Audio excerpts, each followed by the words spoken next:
Yeah. Well, good morning, everybody. Good morning. Today marks 100 days of President Trump's second term, and I am honored that he has chosen to celebrate in my home state of Michigan. There's no better place to celebrate 100 days than in Macomb County, Michigan. The first 100 days proves that we are headed in the right direction, the direction in which 77 million people voted for. Just look at the White House lawn today. Pictures of violent, illegal aliens that Biden let into our country. These rapists, murderers, and child molesters have no home here in the United States of America. And guess what? There's room on the White House lawn for a lot more of them. And that's what the American people voted for. And we are going to keep going until every single one of them is removed to make our streets for Americans safer.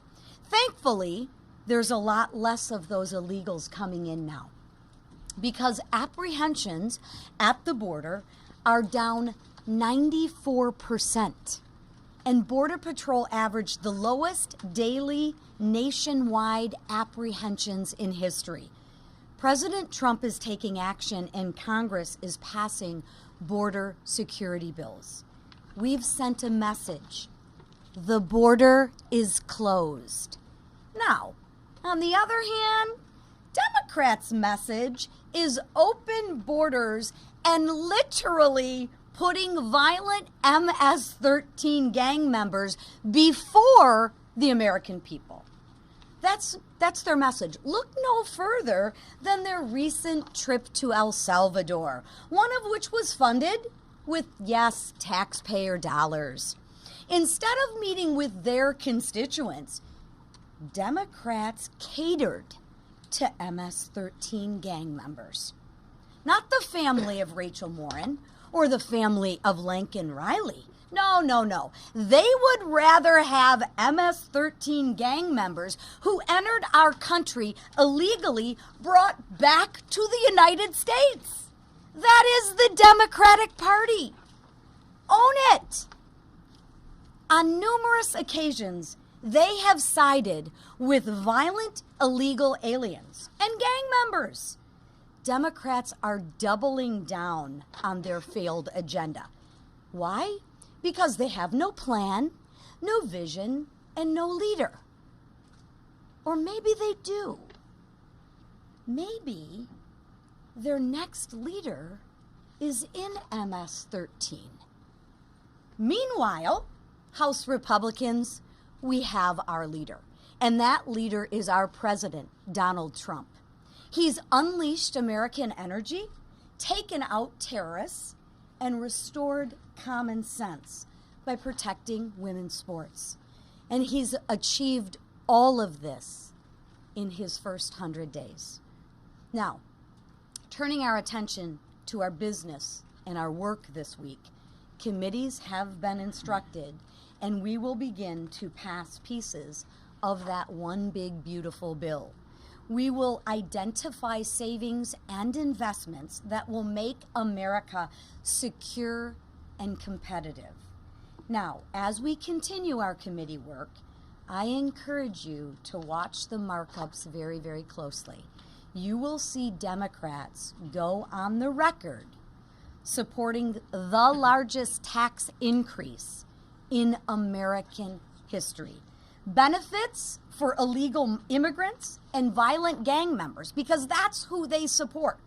And Democrats want the destruction of American energy and the American energy industry and the good paying jobs that come with that industry. And before Democrats begin their fear mongering, which we know they'll do, let me be clear. The only cuts that this bill makes are to the waste, the fraud, and the abuse that are in their bloated bureaucracy. And somehow, Democrats will have a problem with those. They ignore the fact of what the American people want. The American people want lower taxes. The American people want good paying jobs. They want a safe and secure and most of all competitive America. That's why House Republicans will continue our work this week to put Americans first and make America safe and secure again. While Democrats who are lost and leaderless fearmonger and fight against the American people's agenda, we will get to work to pass that one great, big, beautiful bill. Now I will turn it over to my freshman colleague, Troy Downing of Montana. Thank you, Troy. Thank you. What's that? Oh, You probably don't need that. I'm feeling towering over there. Well, first of all, to leadership, Speaker Johnson, Leader Scalise, Whip Emmer, and Chair McLean, thank you for allowing me to speak about this. I'm really excited, and thank you all for being here and listening. I'm very excited about this first 100 days. President Trump, in his first term talked about promises made, promises kept. And I think this time it's on steroids. And I think it's important because this country was at a precipice, was absolutely at a precipice. And I hear some of the critics saying too much, too fast. And I'm saying it couldn't have happened soon enough and it can't happen fast enough because we can't afford falling off of that precipice.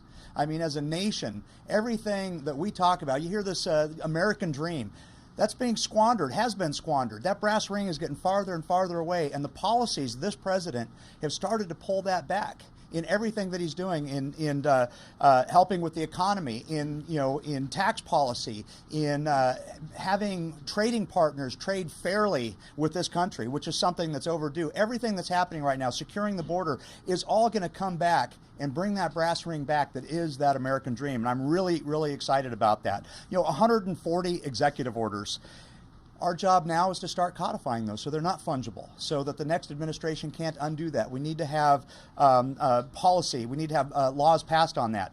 I'm looking at the investment. Everybody's talking about the trade policies. What has that resulted in? In just this first 100 days, we got $5 trillion being expected to be reinvested in this country, 451,000 jobs. I mean, talk about giving you an ability to rebuild that American dream. I mean, we are on that path. We're looking at gas prices down 6.3%. Earnings on all private sector employees grew 1.4%. Doge.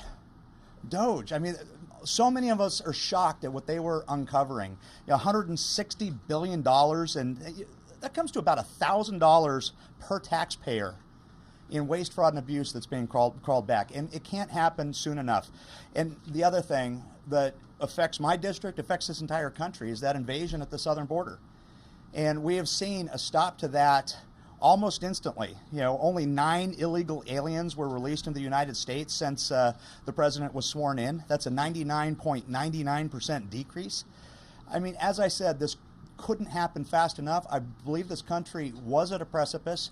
I think the president is delivering on his promises, and this conference is ready, willing, and able to start codifying this into law so that it continues to claw back everything that is the American dream, everything that's great about this country, and I'm happy to be part of that team. Thank you.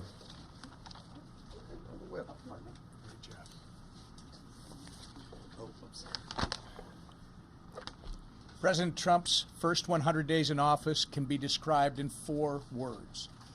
Promises made, promises kept.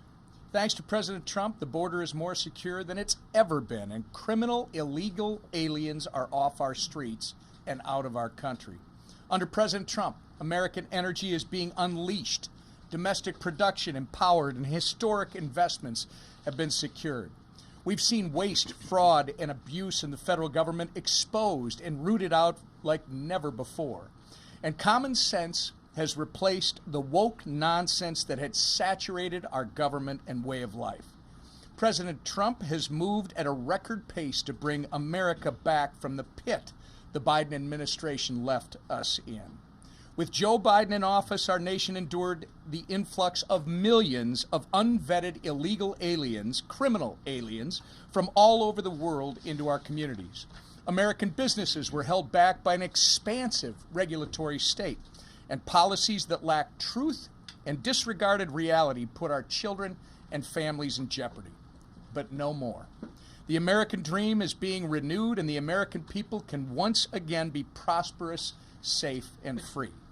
But to keep this train going, Congress must act. Our members are hard at work crafting a reconciliation bill that will deliver President Trump's America First agenda for our great nation. And we won't rest until we get it done, because failure is simply not an option. And I yield to our leader, Steve Scalise. Thank you, Whip.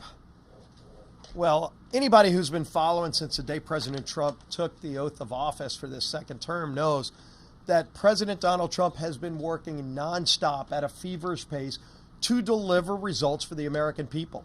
I don't think we've seen a president in 100 days get more things accomplished, follow through on more promises to get this country back on track. And we're only 100 days in.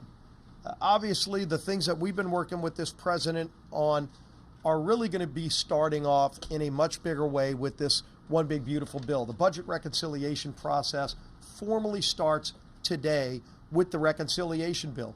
7 committees go to work this week. Next week, another 4 committees will continue doing that important work. And this has been about a year in the making. This is not something that happened overnight. All of our committees have been meeting both individually. We've been meeting with the president for about a year to get to this moment and start delivering on those things that we all ran on. These are not just campaign promises that Donald Trump talked about on a campaign trail. This is also something that House Republicans said we would do. We said we would prevent a massive tax increase on American families. If Congress takes no action, there would be a $4.5 trillion tax hike on families. And if you listen to Democrats, who are all going to vote no on this package, let's make no mistake about it. They've been clear from the beginning. They just want to obstruct everything. You saw it at the State of the Union when President Trump said, look, this 13-year-old boy beat cancer. And they all just sat there on their hands, angry because President Trump was highlighting somebody else's success.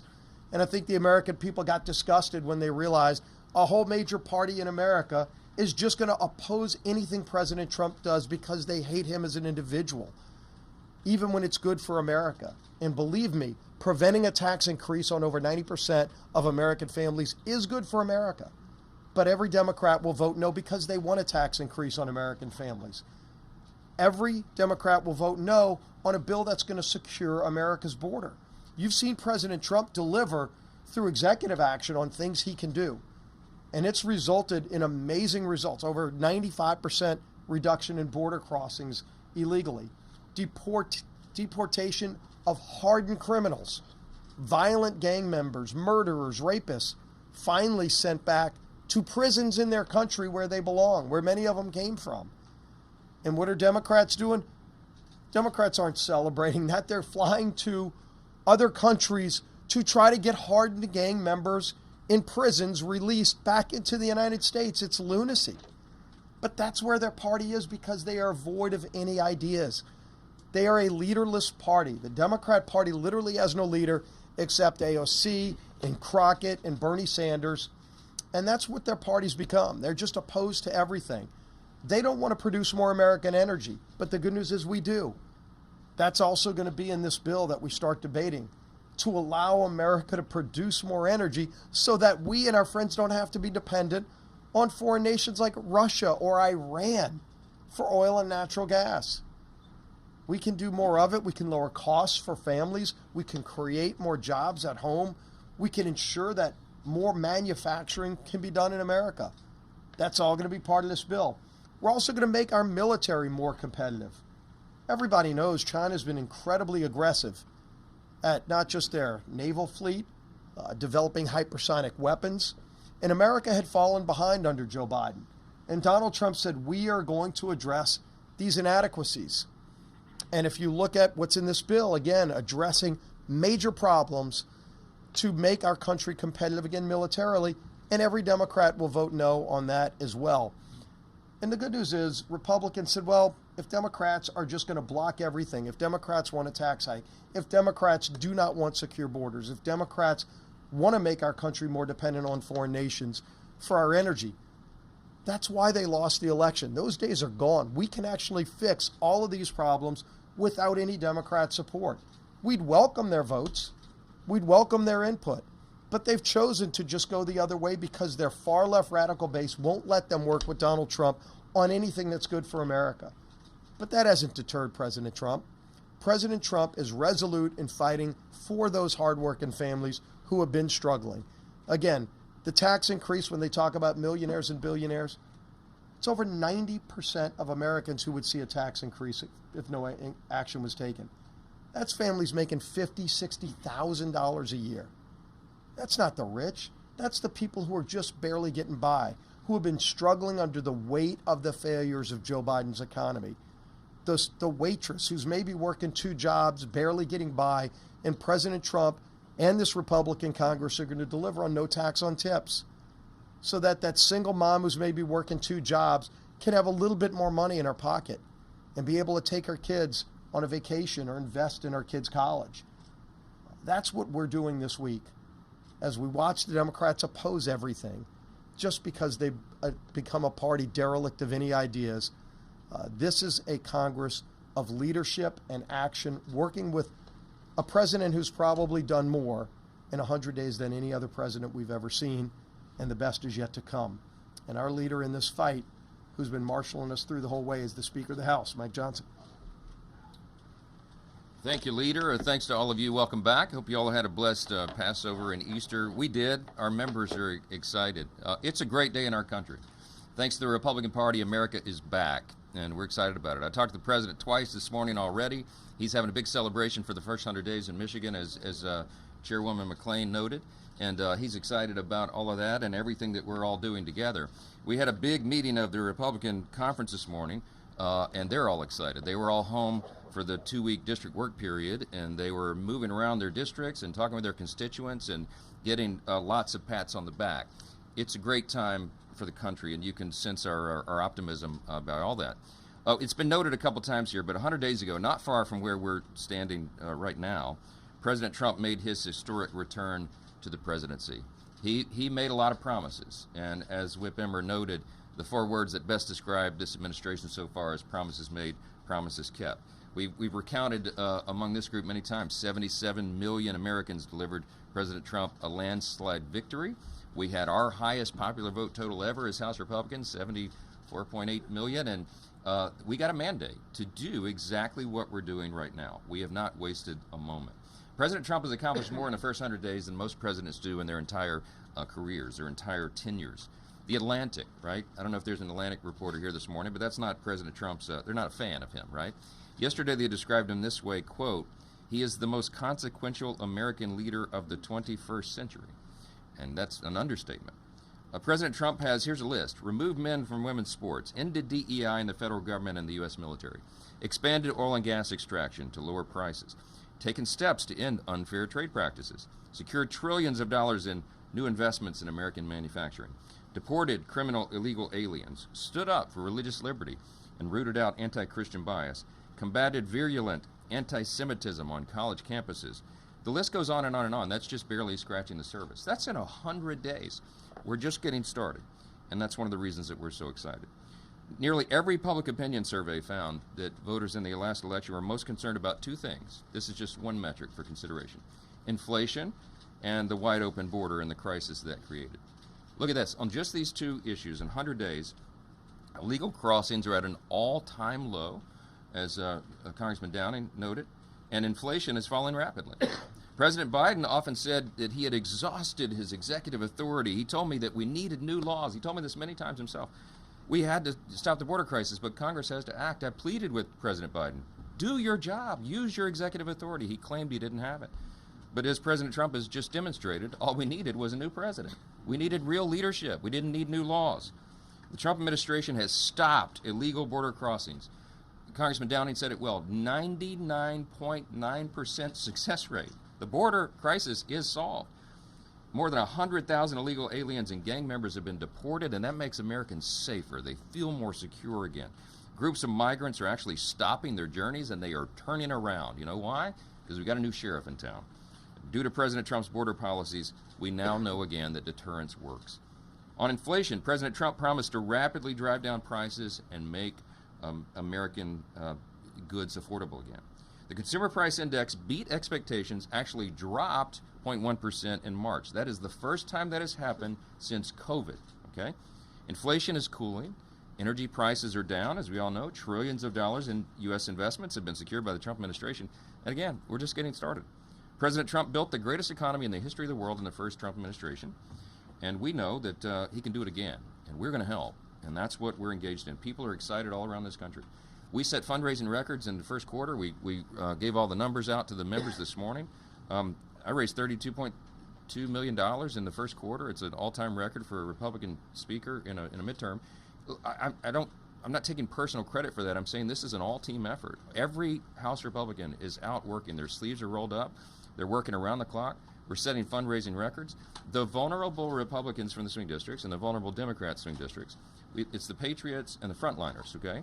The Patriots outraised Democrats 2-1. They almost doubled what Democrats raised, and they have almost double the amount of cash on hand right now. That's an indication of where the American people's sentiment is. They see that Republicans are delivering and Democrats are in disarray. While we're working to build on President Trump's successes and codify his agenda into law, the Democrats just still don't get it. I mean, they just keep demonstrating they don't get it. More than 100 days into the 119th Congress, and the contrast could not be clearer. Everybody recounted some of this today, but they don't have any message. They don't have a clear leader. They don't have a clear vision. They don't know what to do. Their platform has been repudiated, and they're turning on themselves. You know, the vice chair of the DNC is going to spend tens of millions to take down his own incumbents. That shows you where they are. They've resorted to cursing and shouting and outrageous political stunts. Their approval ratings are in the low 20s. Their most vulnerable members got outraised 2-1, as I mentioned, and it just goes on and on. Two polls I just want to highlight, and then we'll go to your questions. There was a poll that came out a little over a month ago. It's Quinnipiac, and I think it's the most telling poll of the first 100 days of this Congress. But I got the graphic in front of me. It was Politico published it. Lots of people talked about it. The headline says Democrats face historic discontent with the base. Now, what they did was they polled Democrats and their approval of their own party and Republicans' approval of their own party. I mentioned this before, but Democrats are underwater 9%. They have a net negative 9% approval rating in their party, whereas Republicans in Congress are enjoying a 69% approval rating. Okay, so that chart is stark. It's the largest chasm between the two parties in history. It's the highest marks we've ever gotten and the lowest they've ever gotten. It tells you where they are. This morning, CNN has a new poll. Getting you a nod right there on the front row, right? Republicans' view of GOP leadership, 78% approve. Thank you, CNN. 21% disapprove, all right? Democrats' view of Democrat leadership, 42% approve, 57% disapprove. Stark contrast between the two. And one of the most baffling political displays that we've ever seen, congressional Democrats used their district work period to fly to El Salvador and provide comfort to a wife-beating MS-13 gang member who entered the U.S. illegally. I mean, it was a shameful performance, and I hope their constituents do not forget it. We won't. And we reflect on the first 100 days of the Trump administration. It's very clear which party is fighting for the American people, for a stronger and safer and more prosperous America, as Leader Scalise just said. We're happy to be here, and we're happy today. You can probably tell. Take your questions. Yes, sir. Thank you very much, Mr. Speaker. On the subject of polls about the first 100 days of President Trump's administration were released a few days ago, and he has the lowest approval rating of any president in the last 80 years, according to Washington Post, ABC News, and Ipsos, I believe. Other polls suggest similarly low numbers.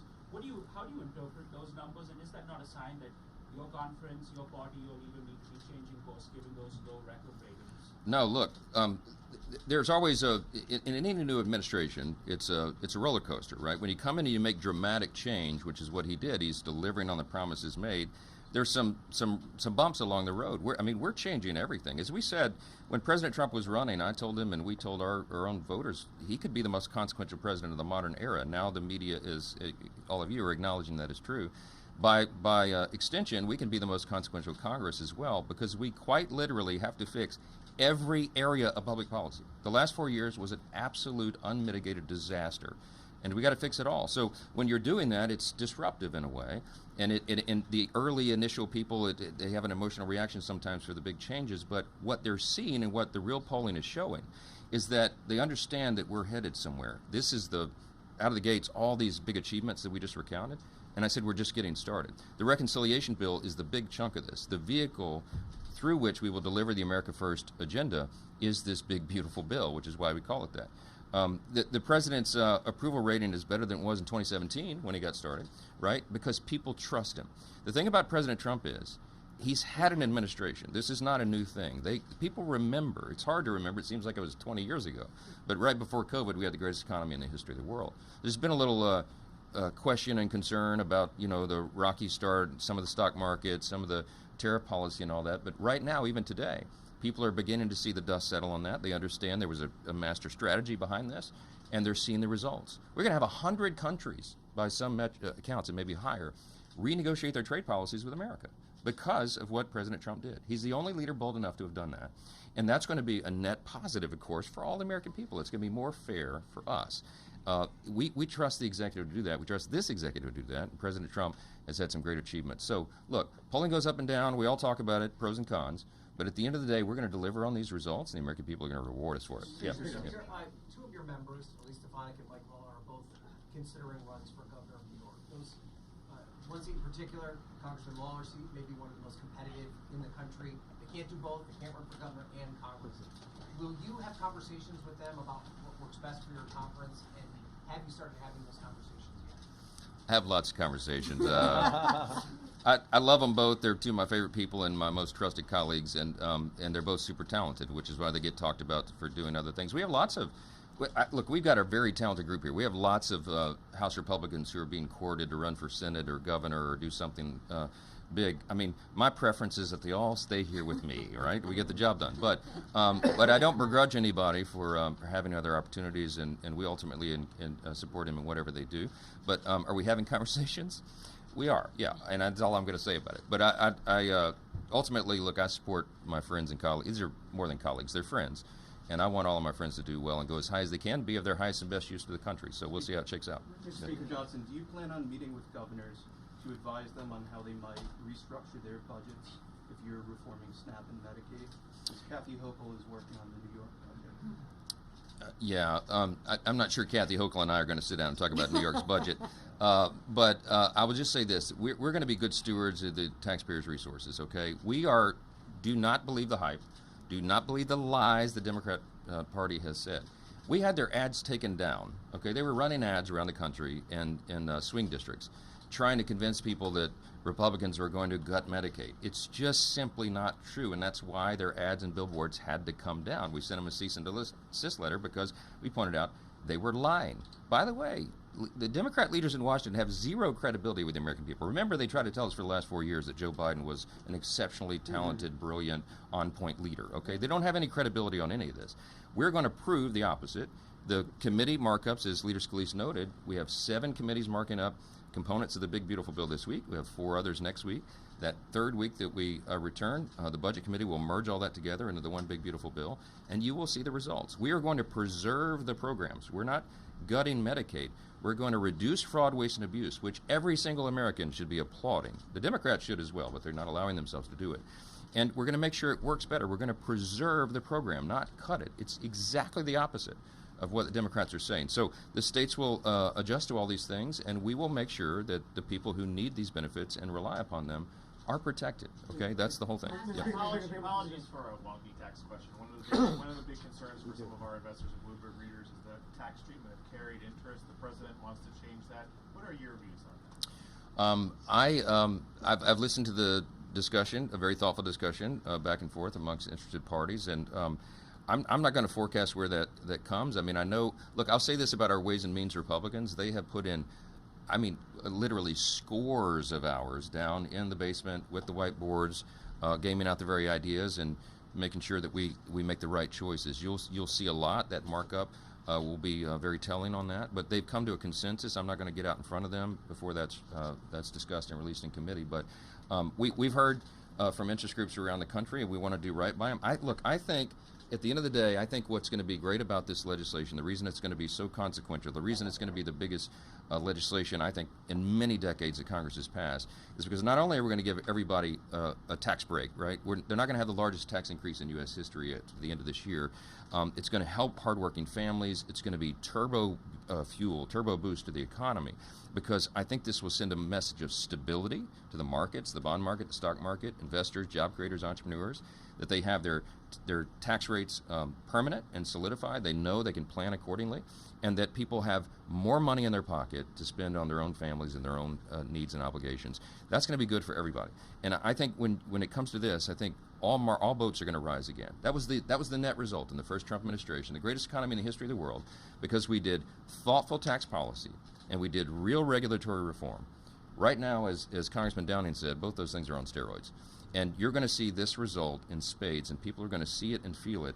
And by the way, they're going to feel it before the midterm election in 2026. So that's another big thing. Last one. You inserted a provision in a rule to block efforts to target Trump on tariffs. And now you've done the same to prevent resolutions of inquiry, including this probe into Pete Hegseth and his use of Signal. Why are you using the rules of the House to effectively protect Trump rather than let the House work its will? No, we're using the rules of the House to prevent political hijinks and political stunts, and that's what the Democrats have. As I mentioned, no leader, no vision, no platform.